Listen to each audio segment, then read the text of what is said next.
നിന്നാമം വാഴ്ത്തപ്പെടട്ടെ. നന്മ നിറഞ്ഞതി സ്നേഹവാത്സല്യങ്ങൾ ഞങ്ങൾക്കനുഗ്രഹമാകട്ടെ. നിത്യവിശുദ്ധയാം കന്യാമറിയമേ, നിന്നാമം വാഴ്ത്തപ്പെടട്ടെ. നന്മ നിറഞ്ഞതി സ്നേഹവാത്സല്യങ്ങൾ ഞങ്ങൾക്കനുഗ്രഹമാകട്ടെ. കാറ്റു വീതച്ചു കൊടുങ്കാറ്റു കൊയ്യുന്ന മേച്ചിൽ പുറങ്ങളിലൂടെ, കാറ്റു വീതച്ചു കൊടുങ്കാറ്റു കൊയ്യുന്ന മേച്ചിൽ പുറങ്ങളിലൂടെ, അന്തിക്കിടയനി കാണാതലഞ്ഞിടും ആട്ടിൻ പറ്റങ്ങൾ ഞങ്ങൾ നീയും, ആട്ടിൻ പറ്റങ്ങൾ ഞങ്ങൾ. നിത്യവിശുദ്ധയാം കന്യാമറിയമേ, നിന്നാമം വാഴ്ത്തപ്പെടട്ടെ. നന്മ നിറഞ്ഞതി സ്നേഹവാത്സല്യങ്ങൾ ഞങ്ങൾക്കനുഗ്രഹമാകട്ടെ. ദുഃഖിതർ ഞങ്ങൾക്കായി വാഗ്ദാനം കിട്ടിയ സ്വർഗകവാടത്തിൻ മുമ്പിൽ, ദുഃഖിതർ ഞങ്ങൾക്കായി വാഗ്ദാനം കിട്ടിയ സ്വർഗകവാടത്തിൻ മുമ്പിൽ, മുൾമുടി ചൂടി കുരിശും ചുമന്നീത മുട്ടി വിളിക്കുന്നു ഞങ്ങൾ, ഇന്നും മുട്ടി വിളിക്കുന്നു ഞങ്ങൾ. നിത്യവിശുദ്ധയാം കന്യാമറിയമേ, നിന്നാമം വാഴ്ത്തപ്പെടട്ടെ. നന്മ നിറഞ്ഞതി സ്നേഹവാത്സല്യങ്ങൾ ഞങ്ങൾക്കനുഗ്രഹമാകട്ടെ. നിത്യവിശുദ്ധയാം കന്യാമറിയമേ, നിന്നാമം വാഴ്ത്തപ്പെടട്ടെ. നന്മ നിറഞ്ഞതി സ്നേഹവാത്സല്യങ്ങൾ ഞങ്ങൾക്കനുഗ്രഹമാകട്ടെ. അധ്യായം 4. ഇതാണ് ഞാൻ വിവക്ഷിക്കുന്നത്. പിന്തുടർച്ചാവകാശി വസ്തുവിൻ്റെ ഉടമയാണെന്നിരിക്കലും ബാലനായിരിക്കുന്നിടത്തോളം കാലം അടിമയിൽ നിന്ന് വിഭിന്നനല്ല. പിതാവ് നിശ്ചയിച്ച കാലാവധി വരെ അവൻ രക്ഷകർത്താക്കളുടെയും കാര്യസ്ഥന്മാരുടെയും സംരക്ഷണത്തിലായിരിക്കും.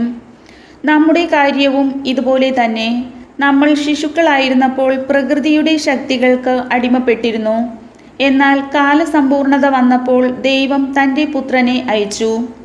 അവൻ സ്ത്രീയിൽ നിന്ന് ജാതനായി, നിയമത്തിന് അധീനനായി ജനിച്ചു. അങ്ങനെ നമ്മെ പുത്രന്മാരായി ദത്തെടുക്കേണ്ടതിന് അവൻ നിയമത്തിന് അധീനരായി കഴിഞ്ഞവരെ വിമുക്തരാക്കി. നിങ്ങൾ മക്കളായതുകൊണ്ട് ആബാ പിതാവേ എന്ന് വിളിക്കുന്ന തൻ്റെ പുത്രൻ്റെ ആത്മാവിനെ ദൈവം നമ്മുടെ ഹൃദയത്തിലേക്ക് അയച്ചിരിക്കുന്നു. ആകയാൽ നീ ഇനിമേൽ ദാസനല്ല, പിന്നെയോ പുത്രനാണ്.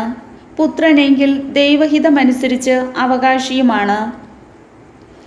ദൈവത്തെ അറിയാതിരുന്ന അന്ന് നിങ്ങൾ യഥാർത്ഥത്തിൽ ദൈവമല്ലാത്തവയെ സേവിച്ചു. എന്നാൽ ഇപ്പോൾ നിങ്ങൾ ദൈവത്തെ അറിയുന്നു. അതിലുപരി ദൈവം നിങ്ങളെ അറിയുന്നു. ആകയാൽ ബലഹീനങ്ങളും വ്യർത്ഥങ്ങളുമായ ആ പ്രപഞ്ചശക്തികളുടെ അടുത്തേക്ക് വീണ്ടും തിരിച്ചു പോകാൻ നിങ്ങൾക്ക് എങ്ങനെ സാധിക്കും? എന്ത്, ഒരിക്കൽ കൂടി അവയുടെ സേവകരാകാൻ നിങ്ങൾ ഇച്ഛിക്കുന്നുവോ? നിങ്ങൾ ദിവസങ്ങളും മാസങ്ങളും ഋതുക്കളും വർഷങ്ങളും ആചരിക്കുന്നു പോലും. നിങ്ങളുടെ ഇടയിൽ ഞാൻ അധ്വാനിച്ചത് വൃഥാവിലായോ എന്ന് ഞാൻ ഭയപ്പെടുന്നു. സഹോദരരെ, ഞാൻ നിങ്ങളോട് അപേക്ഷിക്കുന്നു, നിങ്ങൾ എന്നെപ്പോലെ ആകുവിൻ, ഞാൻ തന്നെയും നിങ്ങളെപ്പോലെയാണല്ലോ. നിങ്ങൾ എന്നോട് യാതൊരു തിന്മയും പ്രവർത്തിച്ചിട്ടില്ല. ഞാൻ ആദ്യമേ നിങ്ങളോട് സുവിശേഷം പ്രസംഗിച്ചത് എനിക്ക് ശാരീരിക അസ്വാസ്ഥ്യം ഉള്ള അവസരത്തിലാണെന്ന് നിങ്ങൾക്കറിയാമല്ലോ. എൻ്റെ ശരീരസ്ഥിതി നിങ്ങൾക്കൊരു പരീക്ഷയായിരുന്നിട്ടും നിങ്ങൾ എന്നെ നിന്ദിക്കുകയോ വെറുക്കുകയോ ചെയ്തില്ല. മറിച്ച് എന്നെ ഒരു ദൈവദൂതനെ പോലെ, യേശുക്രിസ്തുവിനെ പോലെ തന്നെ നിങ്ങൾ സ്വീകരിച്ചു. നിങ്ങളുടെ ആ സന്തോഷം ഇന്നെവിടെ? സാധിക്കുമായിരുന്നെങ്കിൽ നിങ്ങൾ സ്വന്തം കണ്ണുകൾ പോലും ചൂഴ്ന്നെടുത്ത് തരുമായിരുന്നെന്ന് എനിക്ക് ബോധ്യമുണ്ട്.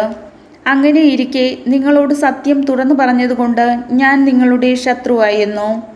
അവർ നിങ്ങളിൽ താൽപ്പര്യം കാണിക്കുന്നത് സതുദ്ദേശ്യത്തോടെയല്ല, മറിച്ച് നിങ്ങൾ അവരിൽ താൽപ്പര്യം കാണിക്കേണ്ടതിന് നിങ്ങളെ ഒറ്റപ്പെടുത്തുകയാണ് അവരുടെ ലക്ഷ്യം. നല്ല കാര്യത്തിൽ താൽപ്പര്യം കാണിക്കുന്നത് ഞാൻ നിങ്ങളോടൊത്ത് ഉണ്ടായിരിക്കുമ്പോൾ മാത്രമല്ല, എല്ലായ്പ്പോഴും നല്ലത് തന്നെ. എൻ്റെ കുഞ്ഞുമക്കളെ, ക്രിസ്തു നിങ്ങളിൽ രൂപപ്പെടുന്നതുവരെ വീണ്ടും ഞാൻ നിങ്ങൾക്ക് വേണ്ടി ഈറ്റുനോവ് അനുഭവിക്കുന്നു. ഇപ്പോൾ നിങ്ങളുടെ ഇടയിൽ സന്നിഹിതനായിരിക്കാനും എൻ്റെ സംസാര രീതി തന്നെ മാറ്റാനും സാധിച്ചിരുന്നെങ്കിൽ എന്ന് ഞാൻ ആഗ്രഹിക്കുന്നു. എന്തെന്നാൽ നിങ്ങളെക്കുറിച്ച് ഞാൻ അസ്വസ്ഥനാണ്. ഹാഗാറും സാറായും. നിയമത്തിന് വിധേയരായിരിക്കാൻ അഭിലഷിക്കുന്ന നിങ്ങൾ എന്നോട് പറയുവിൻ, നിങ്ങൾ നിയമം അനുസരിക്കുകയില്ലേ? എന്തെന്നാൽ ഇപ്രകാരം എഴുതപ്പെട്ടിരിക്കുന്നു, അബ്രഹത്തിന് 2 പുത്രന്മാരുണ്ടായിരുന്നു. ഒരുവൻ ദാസിയിൽ നിന്ന്, ഇതരൻ സ്വതന്ത്രയിൽ നിന്ന്. ദാസിയുടെ പുത്രൻ ശാരീരിക രീതിയിലും സ്വതന്ത്രയുടെ പുത്രൻ വാഗ്ദാനപ്രകാരവും ജനിച്ചു. ആലങ്കാരികമായി പറഞ്ഞാൽ ഈ സ്ത്രീകൾ 2 ഉടമ്പടികളാണ്. ഒരുവൾ സീനായ് മലയിൽ നിന്നുള്ളവൾ. അവൾ ദാസ്യവൃത്തിക്കായി മക്കളെ ജനിപ്പിക്കുന്നു. അവളാണ് ഹാഗാർ. ഹാഗാർ അറേബ്യയിലെ സീനായ് മലയിലാണ്. അവൾ ഇന്നത്തെ ജെറുസലേമിൻ്റെ പ്രതീകമത്രേ. എന്തെന്നാൽ അവൾ തൻ്റെ മക്കളോടൊത്ത് ദാസ്യവൃത്തി ചെയ്യുന്നു. എന്നാൽ സ്വർഗീയ ജെറുസലേം സ്വതന്ത്രയാണ്. അവളാണ് നമ്മുടെ അമ്മ.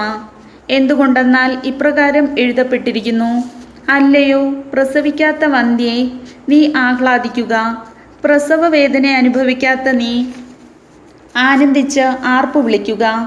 എന്തെന്നാൽ ഭർതൃമതിക്കുള്ളതിനേക്കാൾ കൂടുതൽ മക്കൾ പരിത്യക്തയ്ക്കാണുള്ളത്. സഹോദരരെ, നമ്മളാകട്ടെ ഇസഹാക്കിനെ പോലെ വാഗ്ദാനത്തിൻ്റെ മക്കളാണ്. എന്നാൽ ശാരീരിക രീതിയിൽ ജനിച്ചവൻ ആത്മാവിൻ്റെ ശക്തിയാൽ ജനിച്ചവനെ അന്ന് പീഡിപ്പിച്ചു. ഇന്നും അതുപോലെ തന്നെയാണ്. വിശുദ്ധ ലിഖിതം എന്താണ് പറയുന്നത്? ദാസിയെയും അവളുടെ പുത്രനെയും നിഷ്കാസനം ചെയ്യുവിൻ. എന്തെന്നാൽ ദാസിയുടെ പുത്രൻ സ്വതന്ത്രയുടെ പുത്രനോടൊപ്പം അവകാശിയാകാൻ പാടില്ല. സഹോദരരെ, അതുകൊണ്ട് നമ്മൾ ദാസിയുടെ മക്കളല്ല, സ്വതന്ത്രയുടേതാണ്. കർത്താവിൻ്റെ വചനം.